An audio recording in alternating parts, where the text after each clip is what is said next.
Dan pemirsa, kami hadirkan informasi dari Market Spotlight. IHSG ditutup menguat 2,15% ke 6.979 ditopang saham perbankan. Kemudian BBRI memimpin penguatan saham perbankan naik 6,5% ke 4.090 dan energi memimpin penguatan sektoral mengalami kenaikan 3,1%. Dari agenda ekonomi pemirsa, kami hadirkan informasi dari Amerika Serikat, ada penjualan retail, kemudian pidato Chairman The Fed Jerome Powell, kemudian juga dari Uni Eropa, ini ada produk domestik bruto, Inggris produktivitas tenaga kerja, Korea Selatan neraca perdagangan Indonesia, kemudian ada neraca perdagangan juga dari Indonesia, Australia ada perubahan jumlah tenaga kerja. Dari agenda emiten pemirsa, APLN ada rapat umum pemegang saham, kemudian TOTL, rapat umum pemegang saham, masih juga dengan ITIC RUPS, Adaro, ini masih juga dengan RUPS, PANI RUPS, CBDK RUPS, dan TLDR ini pembayaran dividen tunai, juga NICL pembayaran dividen tunai, Ratu DPS dividen tunai, dan Indikum dividen tunai.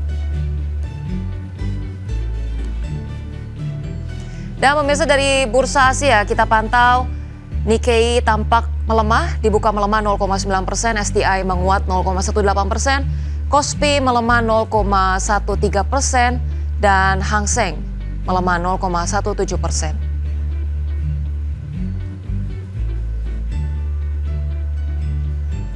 Baik pemirsa, untuk membahas lebih lengkap terkait dengan proyeksi IHSG hari ini sudah tersambung melalui line Zoom bersama dengan Mas Patrick Georgie, Research Analyst dari FAC Sekuritas Indonesia. Selamat pagi Mas Georgie, apa kabar? Selamat pagi Mbak Rosalin, kabar baik. Baik, terima kasih sudah bergabung di IDX Channel, tepatnya di Market Buzz, Mas Patrick. Kita lihat ini IHSG melonjak sangat signifikan 2,15% ke 6.979, sedikit lagi menyentuh 7.000 ya setelah libur panjang Waisak. Anda melihat sentimen positif apa? Kalau kita lihat memang secara global penundaan tarif antara Amerika Serikat dan China ini menjadi sentimen utama. Tapi tadi kalau kita lihat juga dari Bursa Asia ini tampaknya dibuka mix begitu. Proyeksinya seperti apa sih Mas untuk hari ini? Apakah masih akan melanjutkan penguatan yang cukup signifikan? Oke, kalau kita lihat secara katalis memang tadi benar yang telah disampaikan oleh Mbak Rosalin ya. Perihal soal kesepakatan tarif. Dan juga ada rilis data inflasi kemarin Amerika Serikat yang mendingin sehingga memicu adanya ekspektasi pemangkasan suku bunga gitu ya. Tapi untuk masalah suku bunga dan inflasi sendiri masih harus di wait and see terlebih dahulu ya. Karena memang Jerome Powell juga mengeluarkan statement mereka akan cenderung wait and see, menunggu sampai dengan summer atau sekitaran 3 bulan lagi gitu. Karena memang data inflasi yang rilis kemarin, beberapa pakar ataupun ekonom global menganggap data tersebut belum mencerminkan secara keseluruhan impact dari Trump tarif gitu ya. Karena banyaknya distraksi akibat adanya postpone ataupun adanya pauses gitu ya yang terjadi di bulan kemarin. Nah, kalau kita lihat memang untuk hari ini sebenarnya jika memang katalis eksternalnya masih tetap baik ataupun pasar sudah cukup price in di market, maka ada potensi terjadinya taking profit sebenarnya, karena kenaikannya sangat signifikan sekali. Tapi kalau memang ada katalis positif tambahan seperti hari ini ya, ada rilis neraca perdagangan dari dalam negeri, itu bisa jadi katalis tambahan yang akan menopang kenaikan dari IHSG itu. Baik, untuk hari ini sendiri terkait dengan kemarin penutupan perdagangan yang rebound sangat signifikan, hari ini masih ada sentimen positif tapi juga ada ini ya waspada profit taking, dan kemudian juga ketika kita membahas terkait penurunan inflasi Amerika Serikat ke 2,3%, tapi Mas Patrick, bukankah ini memang sudah mendekati target dari The Fed sendiri? Katanya kalau misalnya inflasi sudah menyentuh 2%, ini ada kemungkinan penurunan suku bunga lanjutan misalnya di bulan Agustus atau September. Anda melihat potensi penurunan suku bunga ini masih ada peluang cukup signifikan dari Amerika Serikat atau sebetulnya masih sangat wait and see dan masih dinamikanya masih terus berkembang? Oke, berkaca dari apa yang di-statementkan ya oleh Jerome Powell sendiri dan juga para pejabat The Fed, kita lihat memang di tahun 2025 ini akan ada potensi pemangkasan sekitaran 2 kali ya untuk The Fed itu sendiri ya. Tapi kalau kita lihat kondisinya saat ini, mereka tuh terus mention soal adanya kekhawatiran soal spike akibat Trump tariff itu sendiri. Yang dimana banyak ekonom melihat bahwa sekitaran 2-3 bulan lagi, efek dari Trump tariff ini akan mulai terlihat. Sampai dengan saat itu kita lihat Jerome Powell masih akan cenderung wait and see gitu ya, karena mereka mengkhawatirkan akan terjadi spike seperti saat COVID-19 waktu itu gitu. Tapi kita lihat dampaknya saat ini so far di bulan Mei masih sangat positif karena memang kita masih harus menunggu di bulan Agustus dan Juni. Dan di proyeksi awal kan memang Jerome Powell mengatakan bahwa bulan Juni dan September merupakan ekspektasi pemangkasan akan terjadi gitu. Jadi kita tinggal wait and see terlebih dahulu. Jadi memang concernnya lebih ke soal Trump tarif ini akan berimpact nggak 2 sampai 3 bulan ke depan gitu untuk inflasi Amerika Serikat. Jika memang bisa ditangani dari sisi inflasi, bukan tidak mungkin akan terjadi pemangkasan suku bunga lanjutan. Baik, semuanya masih cenderung wait and see melihat bagaimana kemudian efek dari perang tarif ini justru memang belum terlihat signifikan di bulan-bulan ini, tapi bisa jadi 2 sampai 3 bulan ke depan efeknya baru terlihat.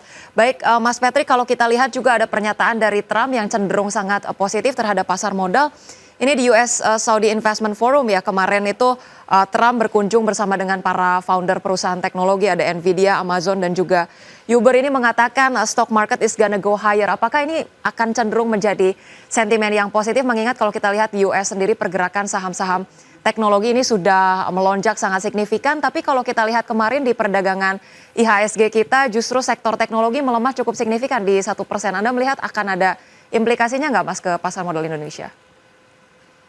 Kalau kita berkaca ya dari statement Donald Trump itu sendiri, memang seperti kita tahu bahwa capital market kan sifatnya forward looking ya. Jadi yang diekspektasikan sudah terrealisasi di pasar gitu. Kalau kita lihat memang beberapa bulan, bahkan di bulan ini tepatnya kita sudah mengalami kenaikan yang sangat signifikan sekali. Terlebih lagi hampir semua sektor mengalami performa yang sangat baik. Jadi sebenarnya statement tersebut bisa kita anggap sebagai sebuah hal yang positif, tapi perlu kita ingat juga bahwa euforia itu nggak akan berlangsung selamanya gitu ya. Jadi teman-teman juga ataupun Bapak Ibu harus tetap hati-hati akan hal tersebut. Tapi kalau kita bicara implikasinya ke pasar domestik, tentu saja ada implikasinya. Tapi memang perlu kita lihat untuk beberapa saham dari sisi teknikal dan fundamentalnya apakah inline dengan katalis globalnya atau tidak. Baik, ini perlu waspada juga begitu ya terkait dengan euforia ini masih menjadi sentimen sesaat, perlu wait and see terlebih lanjut. Dan kalau kita lihat juga Mas Patrick, ini terkait dengan kemarin ya, kalau kita lihat sektor keuangan ini melesat cukup signifikan dan menjadi penopang dari lonjakan IHSG ya, naik 2,48%, juga ada energi. Ini menguat signifikan juga 3,14%. Kalau kita lihat secara sektoral, energi dan juga sektor keuangan yang memimpin adanya kenaikan IHSG secara signifikan. Anda melihat proyeksinya masih cukup positif untuk energi dan juga keuangan di pekan ini?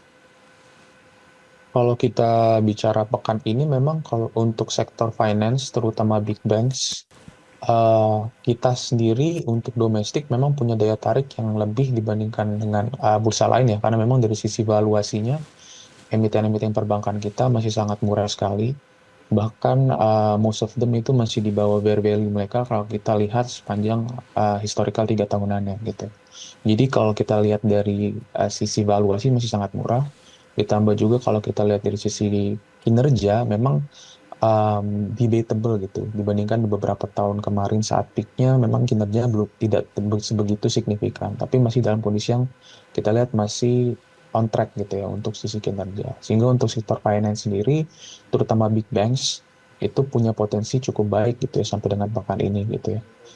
Dan juga kalau kita bicara soal sektor energi, sebenarnya sektor energi sendiri kita melihat beberapa komoditi ya, itu memang masih punya potensi kenaikan gitu, seperti ada palm oil. Kalau kita lihat palm oil dari sisi demand-nya juga masih oke, supply-nya juga masih tetap dijaga gitu. Tapi memang untuk beberapa komoditi utama seperti ada crude oil, kemudian gas, itu memang sebenarnya dari sisi demand-nya juga cukup oke, tapi dari sisi supply-nya sebenarnya masih ada kekhawatiran karena adanya peningkatan produksi, kemudian adanya peningkatan cadangannya gitu. Jadi itu membuat adanya terjadi takut oversupply yang membuat harganya susah untuk bergerak naik. Ini seperti itu. Jadi kembali lagi tergantung dari sisi komoditasnya gitu. Baik, Mas Patrick, saya ingin membahas terlebih dahulu terkait dengan saham-saham perbankan yang kemarin mengalami penguatan signifikan. Kalau kita lihat ini BBRI lonjakannya signifikan sekali ke 6,5%, kemudian juga BMRI ke 5,8%, begitupun BBCA dan juga BNI ini naik cukup pesat Kalau kita lihat ini secara valuasi masih cukup oke, masih terdiskon, masih tepat untuk entry di level berapa nih kira-kira? Atau mungkin terkait dengan penyesuaian terhadap sektor perbankan ini, kita kalau mau masuk baiknya untuk trading, untuk jangka pendek atau jangka menengah masih oke nih Mas Patrick? Oke, kalau kita lihat harganya sekarang memang, harga perbankan itu sudah mulai terlihat, cukup positif setelah memang rilis data inflasi Amerika Serikat ya. Dan juga ditandai kan kalau kita lihat kemarin, asing masuk cukup besar di IHSG kita ya, pasar Ya. reguler gitu.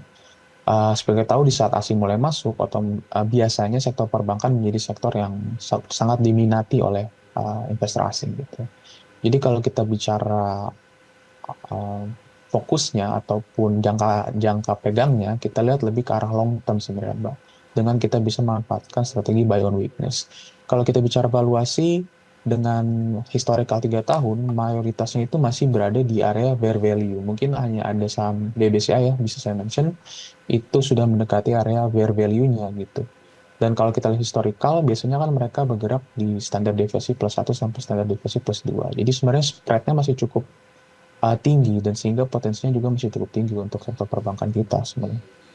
Baik, untuk sektor perbankan ini masih sangat direkomendasikan untuk value investing jangka panjang. Kita tunggu buy on weakness-nya. Kita akan membahas lebih lanjut lagi tentang proyeksi IHSG dan berbagai sektor juga saham pilihan lainnya. Tapi jangan kemana-mana pemirsa, tetaplah bersama kami di Market Pass.